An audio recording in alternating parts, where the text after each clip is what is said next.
welcome back to my YouTube channel, that is SheCoding, Code with Confidence. Hope you all are doing good. So today I have come up with some new concept like mathematical and statistical computing using R. Okay, this programming subject is for SEP Syllabus and first year BCA students. Okay, the first question in part A is write a R program to implement operations of sets, union, intersection, difference and subset. So ಇಲ್ಲಿ ನಾವೇನು ಮಾಡಬೇಕಾಗಿರೋದಂದ್ರೆ ಎರಡು set ತಗೋಬೇಕು, ಎರಡು set ಮೇಲೆ operations na perform ಮಾಡಬೇಕು, like union, intersection, different and subset. Let's code it. Okay, let me take the set 1. Set 1 ಒಳಗಡೆ vector ಅಲ್ಲಿ ನಾನು 5 elements ಕೊಡ್ತೀನಿ. set 2 ಅಲ್ಲಿ 5 elements ಕೊಡ್ತೀನಿ.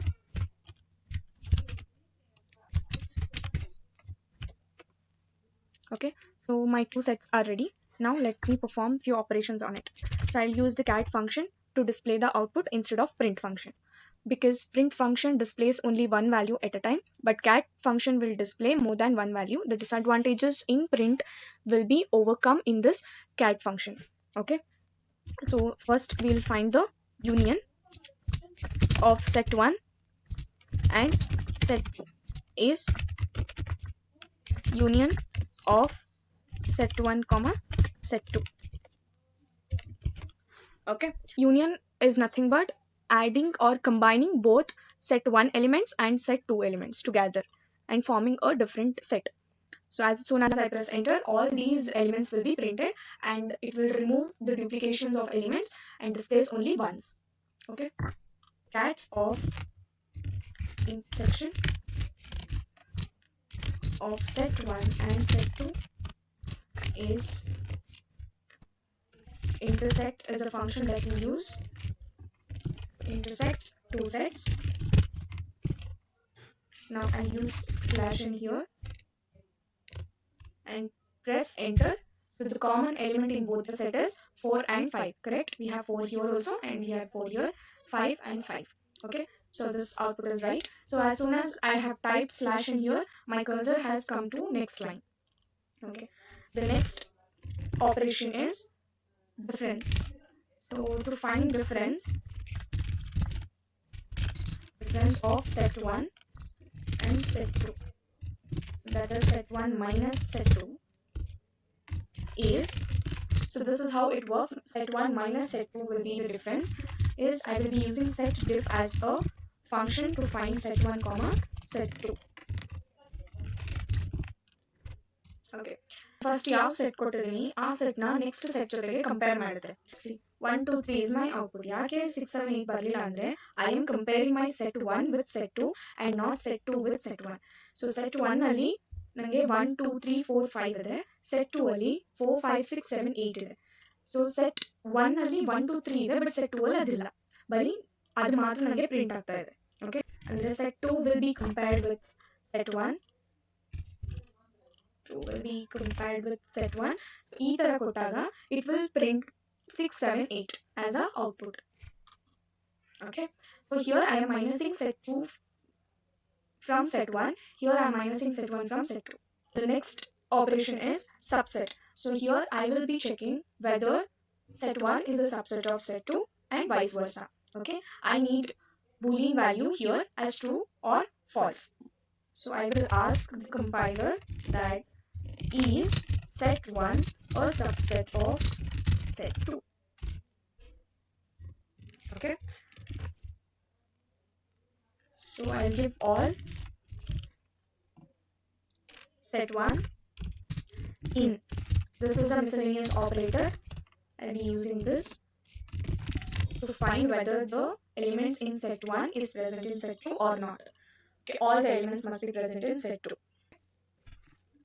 So I get a false as only 2 elements of set 1 is present in set 2. Okay, now same question, I will change the number, whether all the set 2 is present in set 1.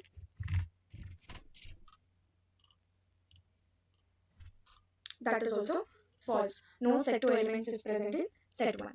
We'll move to the next one. Okay, before that, let me tell you how to save your program. Go to file menu. There you can see save to file option. Go to the file where you have created your folder and click on that folder. Save as type, select this bar to all files. You can see the files here. Change it to pg1, save, that it will be saved. So once it is saved, go to edit and click on clear console. This will clear your workspace. Next question, that is our program to implement inverse function. Firstly, I need to create a new function and I will assign, or I'll pass two parameters within this function as f comma by. Inverse function is nothing but it will reverse the operations of particular function comma y. Next I'll be opening flower bracket. The next thing is x is equal to 0. This will be the initial value of x. Then I'll give the step. Step is nothing but the iteration size. Okay, I'll give it very less. As smaller the size you give, the more precise result you will be getting, and but it takes more iteration. Okay, so this is to iterate the function. Okay, next I'll be using while loop. Within the while loop, until f of x is less than y, print x plus step. Okay, the goal of this loop is f of x should be equal to y. So once this condition is true, then it will return x here. Okay, after returning x, it comes out of the function. So this function is done here. I have closed the flower bracket of this function here and moving to the next line. Here I take a new variable as f, where it takes x as the input and returns x square. Okay, I will give the y value as 25. You can give as you wish. Okay, then I'll take new variable as inverse result, or simply result you can take. I will be calling the function that I have defined here. So that function will be called here with the same parameter f comma y, and then I will be printing the output. So the inverse function of y is approximately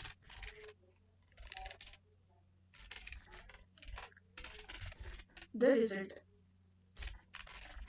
So what happens is, in the place of y, this 25 will be printed, and in the place of this result, the actual result will be printed, where we have called the defined function and this result will be stored in this variable. Okay, as soon as I type enter, I'll get the output. The inverse function of 25 is approximately 5.01. We'll move to the next question, that is third one. Write a R program to implement one-to-one function. So now in this program we are implementing one-to-one function, which means for every input x there is exactly one output. Okay, or for every output there is exactly one input. So this is known as one-to-one function. So the program goes like this: f 1 to 1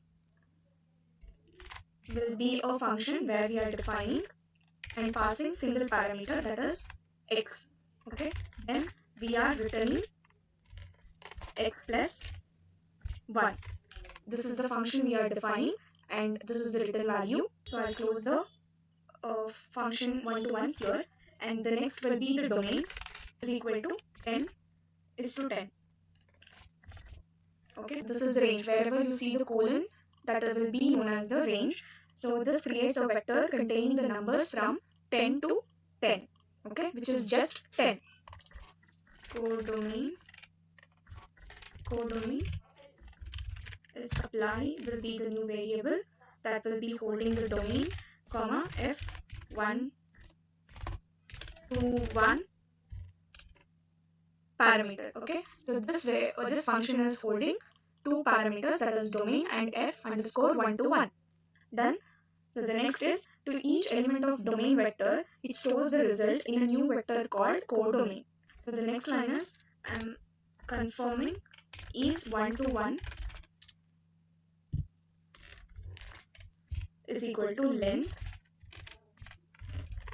codomain is equal to length unique codomain. Okay, it is comparing the length of codomain vector to the length of the unique elements in codomain. Okay, so the next line will be, cat of is the function 1 to 1. Okay, we are checking whether the function is 1 to 1 is 1 to 1. Okay, so I am giving the command as is the function is 1 to 1. This is because as each output value corresponds to exactly one input value ಒಂದು function ನಾನು create ಮಾಡಿರೋದು ಇಲ್ಲಿ ನಾನು x ಅನ್ನು ಒಂದೇ ಒಂದು parameter ನಾನು pass ಮಾಡಿದ್ದೀನಿ ಇದ್ರ ಒಳಗಡೆ ನಾನು if after defining the function I have return x plus 1 ಇದನ್ನ ನಾನು ರಿಟರ್ನ್ ಮಾಡ್ತಾ ಇದ್ದೀನಿ ಇಲ್ಲಿ ಡೊಮೇನ್ ಒಳಗಡೆ ನಾನು 10:10 ಅಂತ ರೇಂಜ್ ಕೊಟ್ಟಿದ್ದೀನಿ which is nothing but 10 so code domain ಅಲ್ಲಿ ಏನಾಗುತ್ತೆ ಅಂದ್ರೆ the two parameters that is domain and f1 to 1 will be stored as a result in vector codomain. So codomain ಅನ್ನೋದು ವೆಕ್ಟರ್ ಇದ್ರ ಒಳಗಡೆ ಈ ಡೊಮೇನ್ ವೆಕ್ಟರ್ ಅಲ್ಲಿ ಏನು ರಿಸಲ್ಟ್ ಬರುತ್ತೆ ಅದು ಈ ಕೋಡೊಮೇನ್ ಅಲ್ಲಿ ಸ್ಟೋರ್ ಆಗಿರುತ್ತೆ ಓಕೆ ಅದಾದ್ಮೇಲೆ ಈ ಕೋಡೊಮೇನ್ ನಾವು ಕಂಪೇರ್ ಮಾಡ್ತೀವಿ length of this codomain is equal to the unique element present in codomain ಅಲ್ವಾ ಅಂತ ಈ ರಿಸಲ್ಟ್ ಇದರೊಳಗೆ ಸ್ಟೋರ್ ಆಗಿರುತ್ತೆ ಸೊ ಈ ಸ್ಟೋರ್ ಆಗಿರೋ ವೇರಿಯೇಬಲ್ ನಾವು ಇಲ್ಲಿ ಪ್ರಿಂಟ್ ಮಾಡ್ತಿದೀವಿ so the result will be printed here okay The fourth program is R programming to implement Cartesian product of two sets. Function called cart as Cartesian product and pass two argument that is set 1 comma set 2. Okay. This result variable will store the result of Cartesian product. So I have initialized empty list and then loop. So this line means that the loop iterates over each element A in set 1.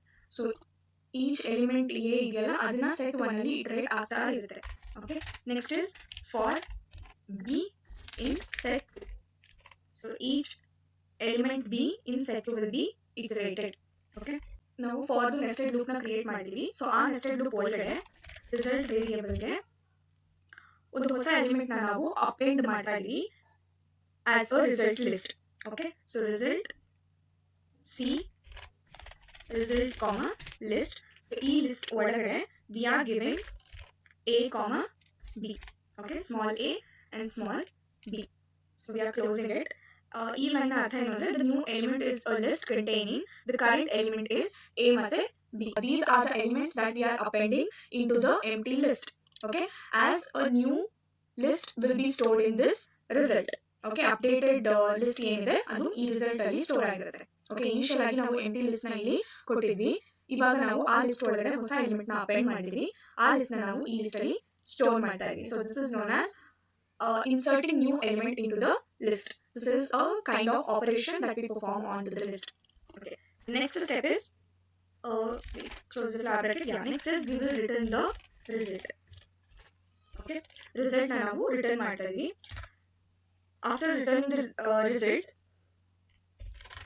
set 1 is equal to okay the above one is holding character and this is holding the numeric then I'm going to print the Cartesian product of set 1 comma set 2 so e set ಮತ್ತೆ e set na Cartesian product na ನಾನು ಇಲ್ಲಿ print ಮಾಡ್ತಿದೀನಿ defined function is being called here okay so ಈ function ಏನಿದೆ define ಮಾಡಿರೋ function ಅದು ಇಲ್ಲಿ ಕಾಲ್ ಆಗ್ತಾ ಇದೆ so this will be the output so ಇಲ್ಲಿ ಏನಾಗುತ್ತೆ Cartesian product ಅಂದ್ರೆ ಇವಾಗ ಇಲ್ಲಿ a ಇದೆ set 1 ಅಲ್ಲಿ a and b ಇದೆ set 2 ಅಲ್ಲಿ 1 and 2 ಇದೆ so possibilities ಏನೇನು ಅಂದ್ರೆ a, 1 a, 2 b, 1 b, 2 are the possibilities so ಅದೇ ಇಲ್ಲಿ ಪ್ರಿಂಟ್ ಆಗಿದೆ so this will be the output of the fourth program okay so the fifth question is we need to check whether the relation is reflexive or not using the R program so first of all what is reflexive is so as you can see on the screen so this is the logic to check whether the relation is reflexive or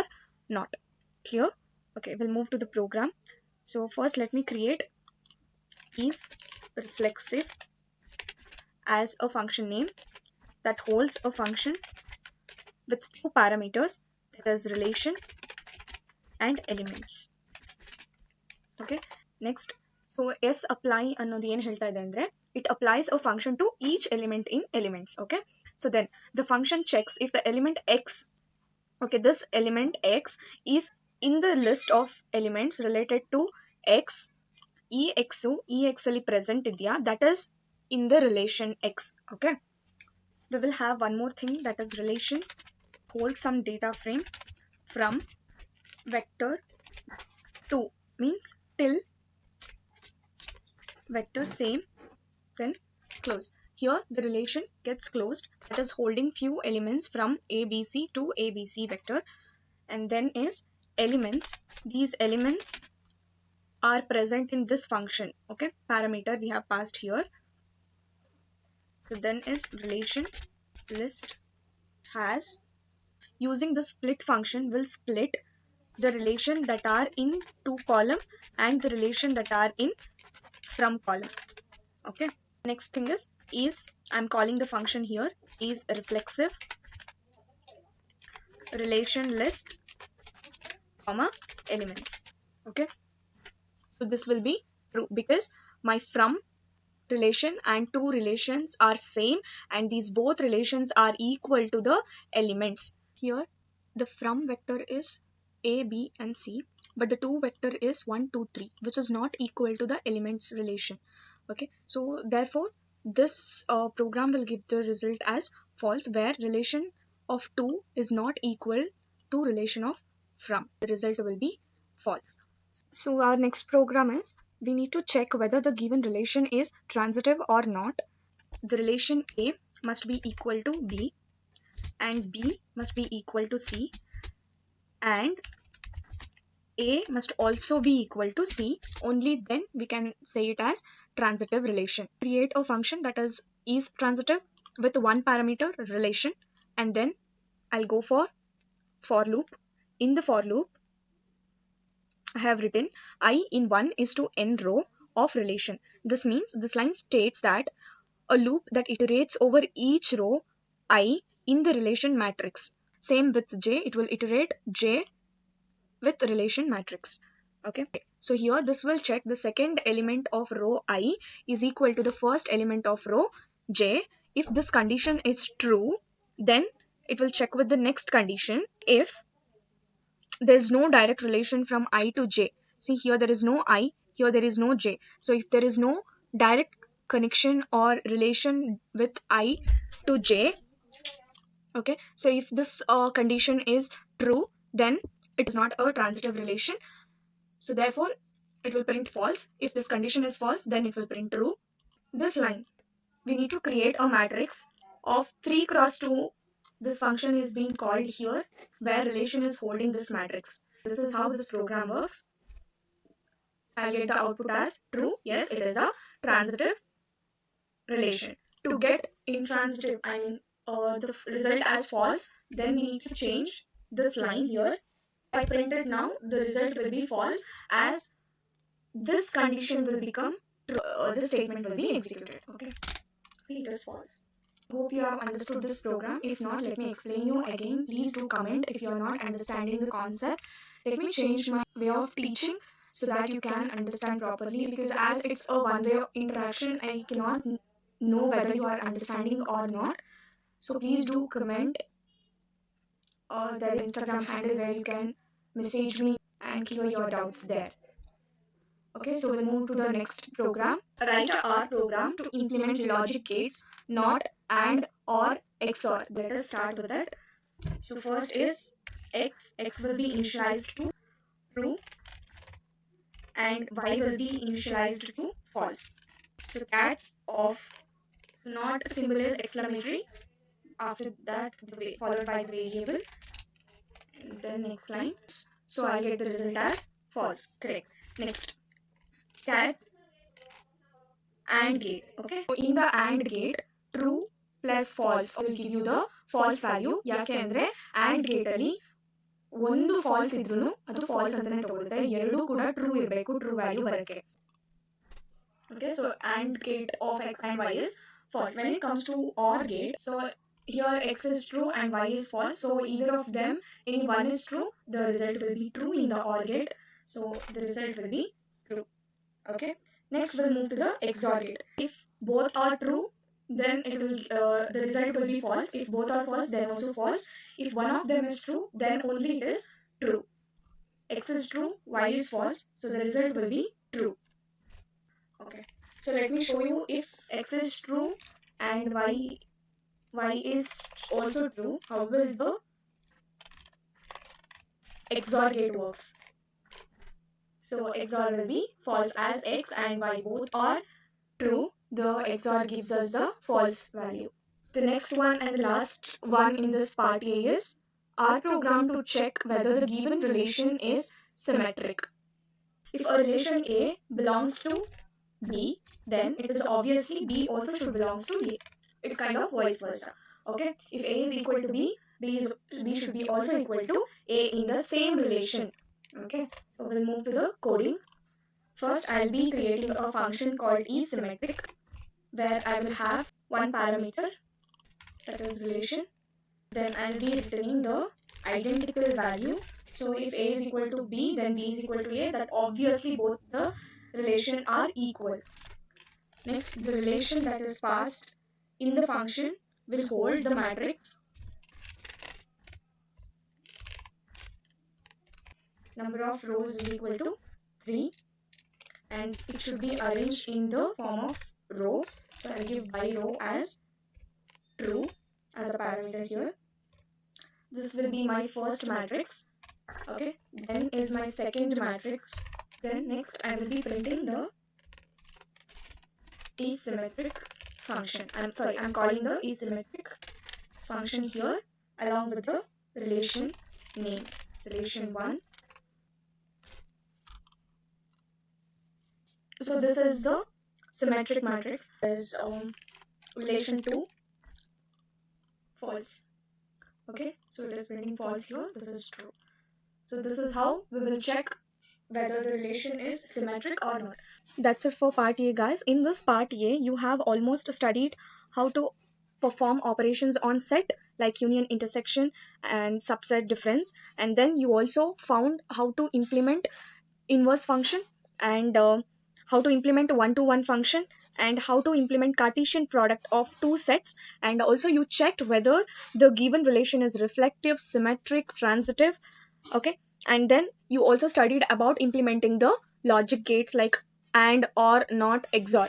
Okay, so these many things you have already covered in the part A. So if you have any doubts regarding these programs, please do comment in the comment section, or you can also direct message in the Instagram below description box. So you can find the Instagram handle there, and you can message me regarding the doubts you have on this particular topic. And if you want me to change my teaching way or any suggestion you would like to give me, I'll take it positively. So please do support this channel if it is helpful to you, and so that I can post more and more videos. That's it for this video, guys. Hope you have enjoyed coding with me. So until next time, see you. Take care. Bye-bye. Thank you.